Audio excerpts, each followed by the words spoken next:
So how do you get young people away from their computer games, their DVDs and their television? How do you get them outside, appreciating the great outdoors?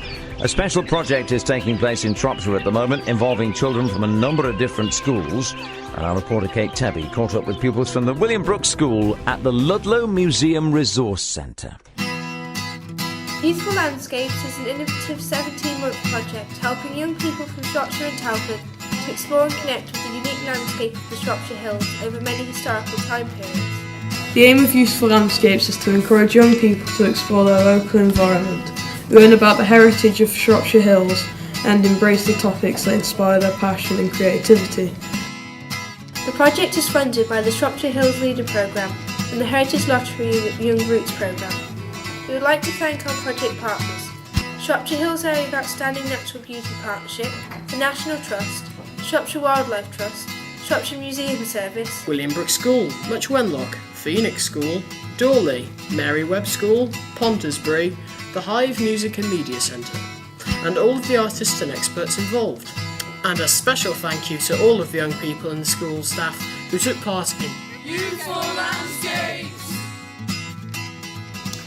Youthful Landscapes is a partnership project that came together between arts and heritage organisations. Youthful Landscapes started with the kind of idea from various agencies that young people weren't engaging enough in the local landscape, and there were lots of wonderful sites on their doorstep. And the idea of the project is to bring together experts in heritage and the arts and encourage young people from schools around Shropshire to engage with the landscape of the Shropshire Hills and get out into the environment, learn about their local heritage and bring it back and make their own creative pieces such as animations and music. Me taking a group of teenagers out bird watching just isn't going to work. But people like Katie and Chris taking kids out and doing really funky things with digital media and just things like giving them a digital camera and go and photograph what excites you. And of course they then capture things which I just don't see and bring those images back and can do all sorts of cool and interesting things which I can barely understand.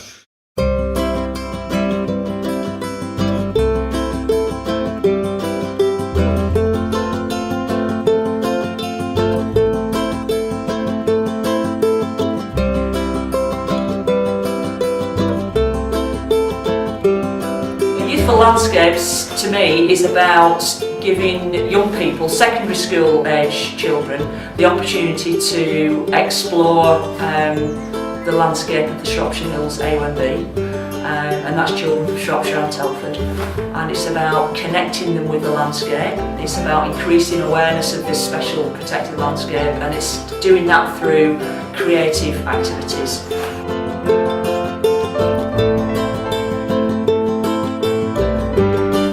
Did you have a special place or?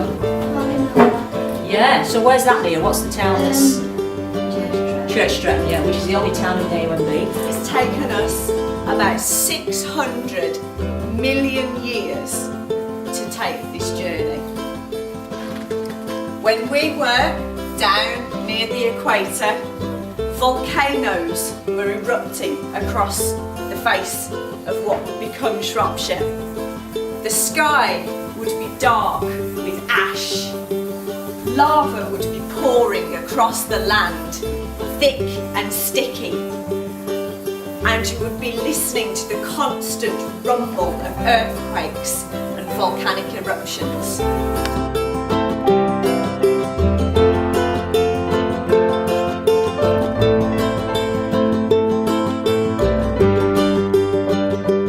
So, we've been able to take them kind of right back from, the dawn of time almost through to the modern era and how people are using and working in the landscape today.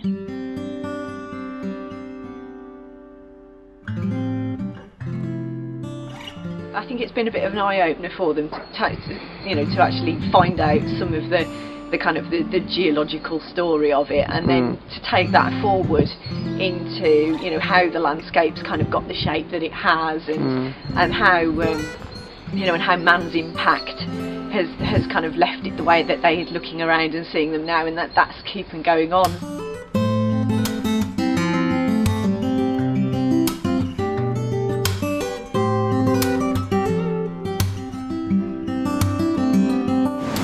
Okay, so the idea is that what we're going to do, have a walk, we're going to go to some places, and then at those places we're going to take a photograph.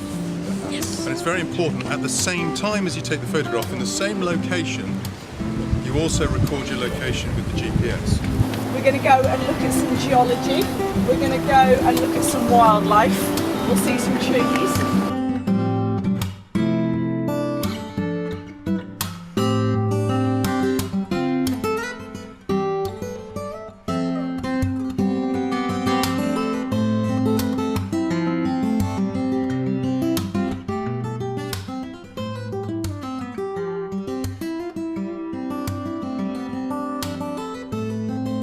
I mean, for me, I think what's been special about the project is, in some senses, it's been getting people out into the countryside, because you can just pass through the countryside as a sort of general backdrop to your life, and you're almost like on a wire, on a road, going from point A to point B. And some of the students have said to me it's actually caused them to look over the hedge or look over the fence, look at that hill, and suddenly they're starting to understand the stories or the geological processes that actually are creating those landscape features.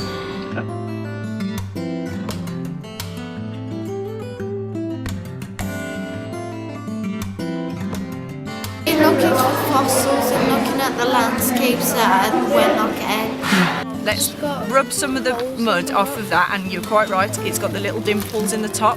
Each one of those would have had a little coral polyp sat in it, filter feeding, waving its tentacles.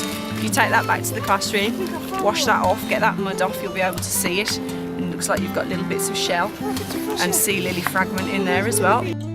I think that today, seeing all like the rocks and different kinds of rocks has changed like what I want to do when I'm older.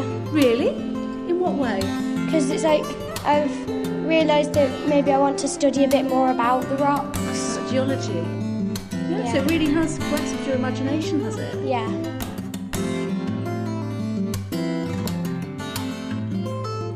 Finding fossils is good, and watching the birds in the bird hike, because there's loads of them.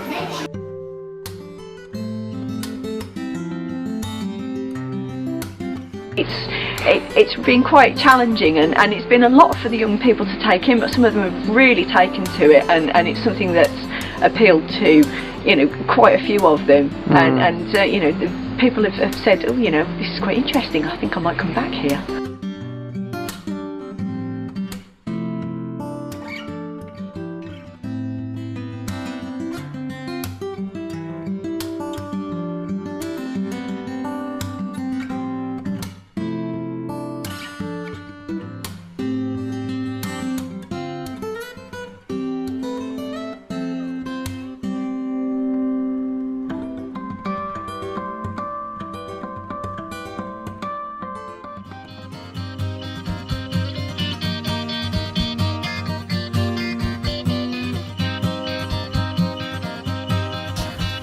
See the white face you if you'll just turn to the gate.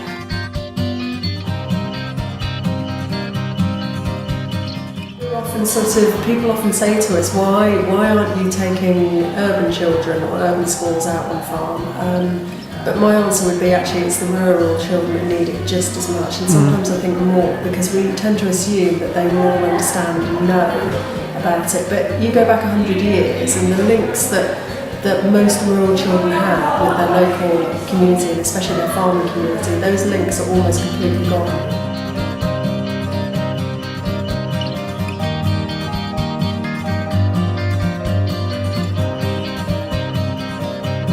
Yeah, I live in the countryside, but we don't have a farm or anything. It's just, I don't like cities. I enjoyed the plasticine because I think it's really fun, and then to go and take photos and show it to everyone. I think the cows were very big. 270 acres by today's standards is tiny, tiny, tiny, okay? To give you an example, next neighbour up the valley, his farm is about 800 acres. We are on a long, less steep slope of Wenlock Edge here that goes down into the valley at the bottom, but on the other side of Wenlock Edge the drop is something like that.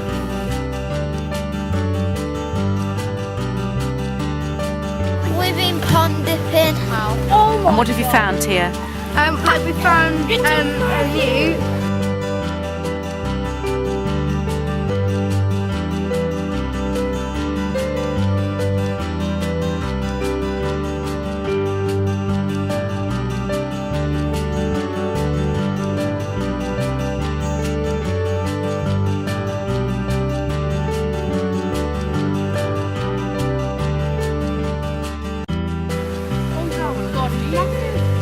Oh, that's so cool! It looks so cool. Don't put your eyes on it. What this Youthful Landscapes project can do is to awaken in them a kind of a creativity which is linked to an experience of place. It becomes important to them when they feel important to it. They find that a sense of engagement and belonging, that this is their history, this is their place, this is their culture, and that what they're doing is contributing to it. That's a really important and powerful driver for culture, I think, and the less alienated they are from it, then the better it will be. This Wenlock Edge was once reef and shallow sea. 425 million years ago, a colony of creatures built a world for themselves, absorbing the water's calcium to protect their fragile bodies. Their limestone has lasted through all time since, shifting, tipped up here. This edge is a wave of bone on which the centuries lean.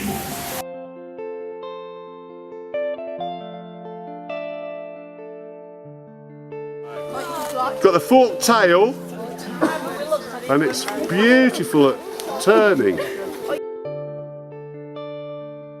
don't know whether it'd be a bit big for a fox. Yeah. Which bone do you think it is? Like a thigh bone or a limb bone? Is that real? Yeah.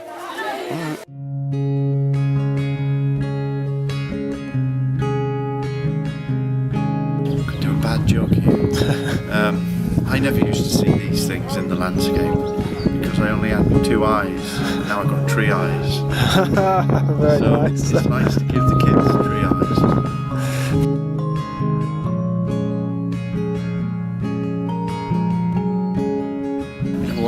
There's a lot of physical work and exercise and fresh air out there that does them good in the head. Even if they can't get a job, you can go and do volunteering.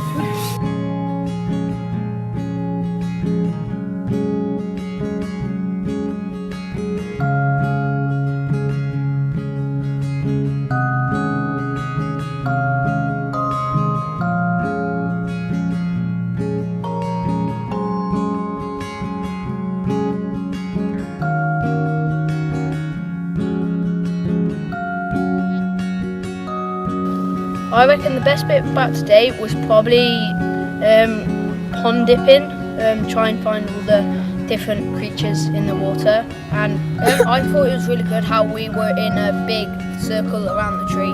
We had to draw the different sides of the tree, and I'm looking forward to seeing the animation of it. Animation, animation of it.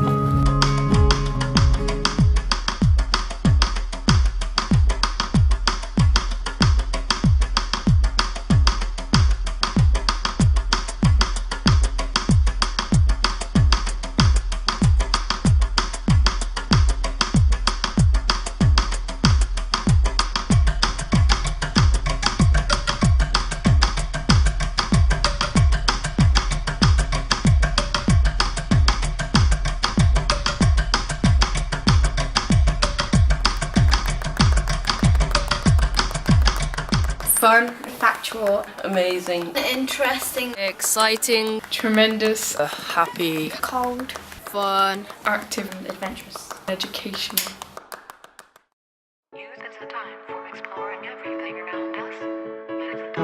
On the one hand, you have these projects out in the landscape, such as things like forest schools and things like that, and they're fantastic and amazing and a good thing, and it's about being out in nature.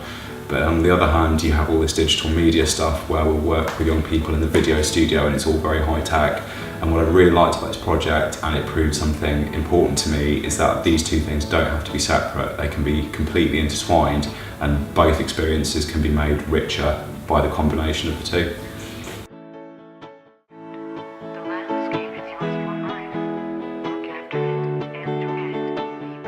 When you bring in the IT equipment, the cameras and all of the stuff that they're using to make the animations, it's just an opportunity that I would never ever have when it's one teacher, 29 children, and of course we haven't got all the equipment that you've brought in, so it's a great opportunity for them. Tell us a little bit about what your input has been. The children get shown how to do animations based on the things that they've learned about the environment to do with their curriculum.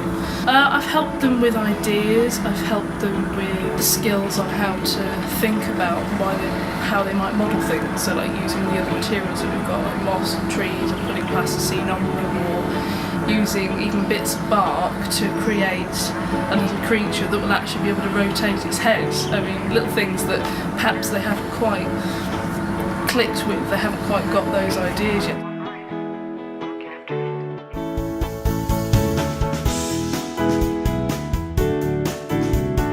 So really we want to get these two separate animations from you that are connected, so it might be two parts of the same thing.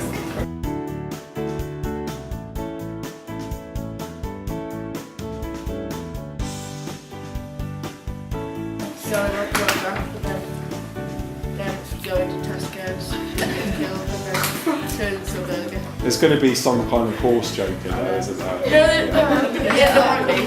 I'm Sandra Salter, I'm an animator. making trees because when the sheep go into the manor, it's going to be winter, so we're going to make like bare trees. I looked on the internet last week and there was this man, and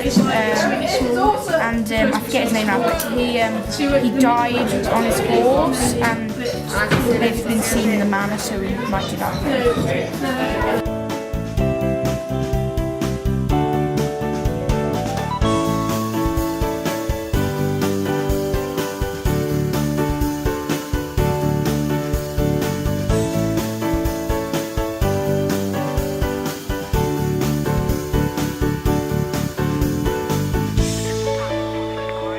The creative process is, for me, the most important thing.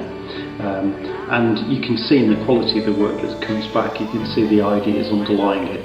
But I think it's a combination of that enthusiasm, capturing people's imagination, and the quality of the information, the individuals that have come in. Well, just now, watching their animation, what they've just done, I am absolutely bowled over by it. I'm quite excited to go out and try it as well.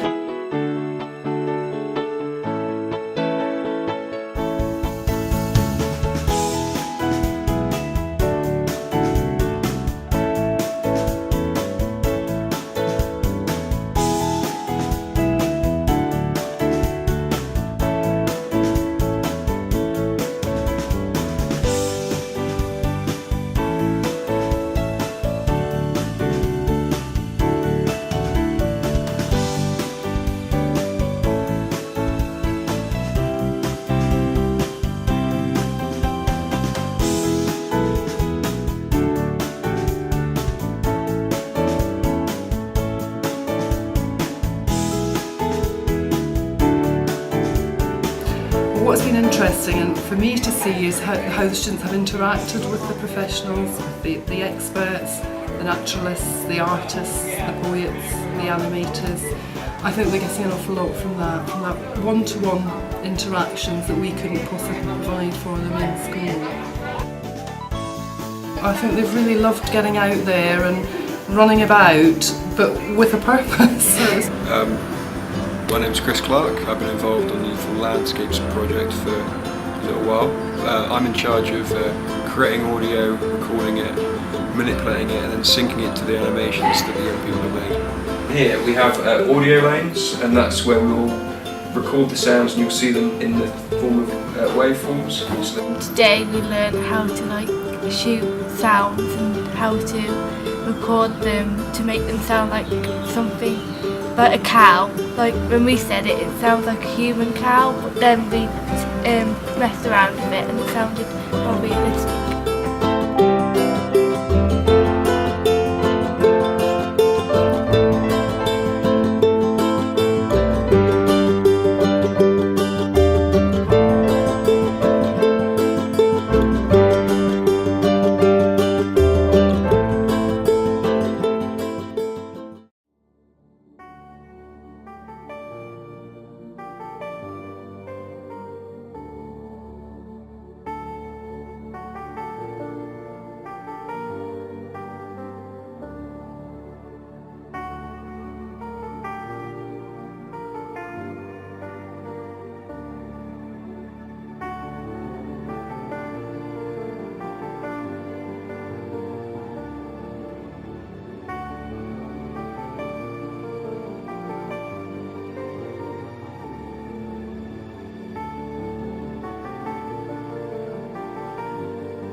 I like working with people.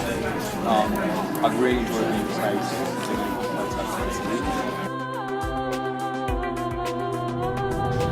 I would really love to roll out the Youthful Landscapes model project with other community groups.